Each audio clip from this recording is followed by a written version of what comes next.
A father bought his first home at just 28.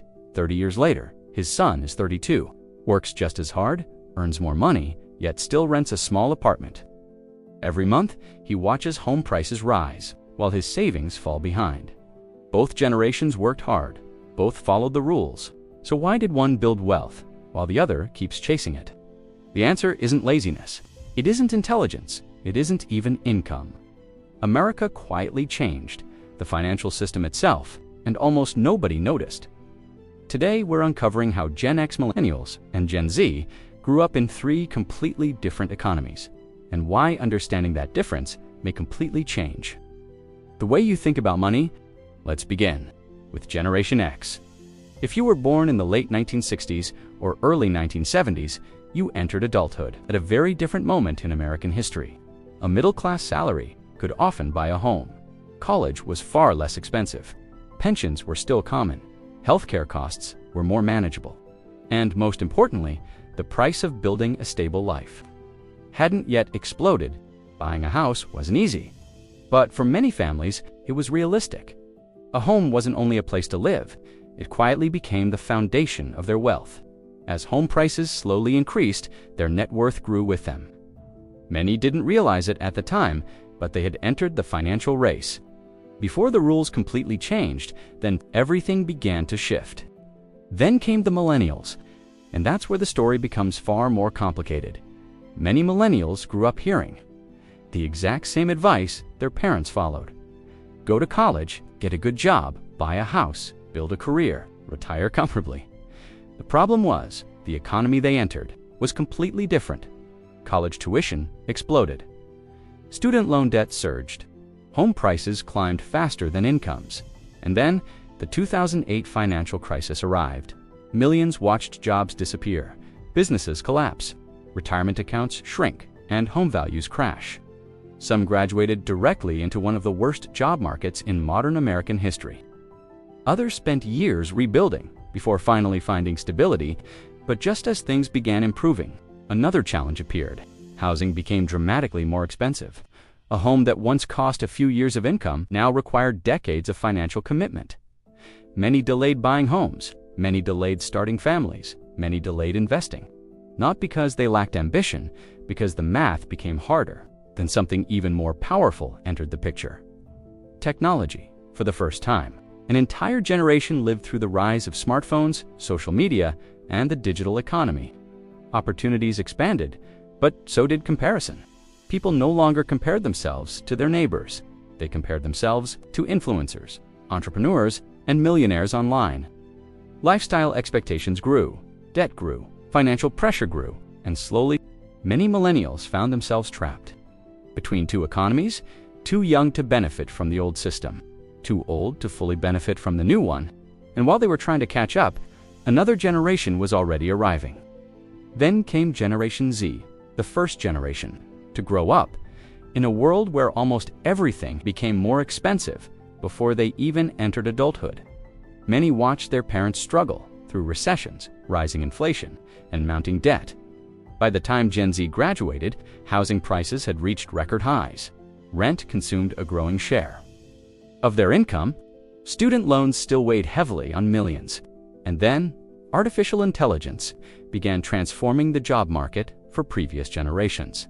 The biggest question was, can I find a good job? For Gen Z, the question became, will this job even exist in 10 years? At the same time, social media created a completely different financial reality.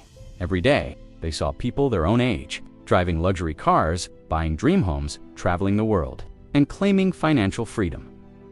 What they rarely saw were the loans, the family wealth, the business income, or the years of struggle. Behind those perfect videos, comparison became constant. Pressure became invisible. And financial anxiety became part of everyday life. This generation isn't only fighting higher prices, they're fighting higher expectations, a rapidly changing economy, and a future that feels more uncertain than ever before.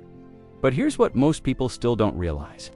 The biggest difference between these three generations was never intelligence, it was timing, because every generation played the same game, under completely different financial rules. So, does this mean one generation failed? while another simply got lucky? Not exactly. Every generation faced challenges, but the challenges were completely different. Generation X built wealth in an economy where assets were still relatively affordable.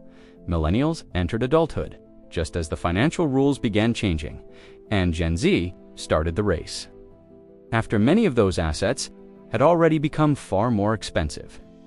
That's why comparing generations without comparing their economic environments creates the wrong conclusion. The real story isn't about who worked harder, it's about how the financial system evolved. Homes became investment assets. College became dramatically more expensive. Debt became normal. Inflation reduced purchasing power. Technology transformed careers. Artificial intelligence is now reshaping the future of work. The rules kept changing, but the advice often stayed the same. Work hard, save money, everything will work out. For millions of Americans, those words no longer guarantee financial security. The people who succeed today aren't necessarily those who earn the biggest salaries. They're the people who understand how money actually works. They build assets, invest consistently, avoid unnecessary debt, and adapt every time the financial system changes. Because in the end, wealth has never belonged to the generation with the easiest economy. It belongs to the people who understand the rules before everyone else does. But here's the question that matters most. What should you do if you can't change the generation you were born into? You change the way you make financial decisions. You can't control inflation, interest rates, housing prices, or the economy, but you can control how much you spend, how much you save, how consistently you invest, and how early you start. The financial system will continue changing. New technologies will appear, new opportunities will emerge, new risks will replace old ones. But one principle has survived every generation. Assets build wealth. Debt slows it down. Financial knowledge protects it. That's why the future won't belong to the people who simply earn more. It will belong to the people who understand money better, because every generation faces different obstacles, but every generation still has the opportunity to build financial freedom. The biggest financial advantage isn't being born earlier.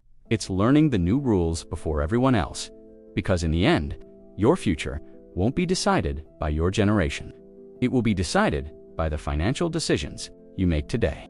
So, who really had it easier? Generation X Millennials or Gen Z? Perhaps that's the wrong question, because every generation faced a different financial system, different opportunities, different risks, different rules. The real advantage was never being born at the perfect time. It was understanding how money actually works, because houses, markets, technology, and economies will always change. Financial knowledge is the only asset that keeps growing. No matter what generation you belong to, the people who build lasting wealth don't spend their lives trying to predict the future. They prepare for it. They adapt. They invest. They keep learning. Because financial freedom has never belonged to one generation. It belongs to those who make better decisions year after year. Maybe the greatest inheritance isn't a house or a retirement account. It's understanding the financial rules well enough to build a better future than the generation before you. Because in the end, the economy may shape your starting point, but your financial decisions will shape your destination.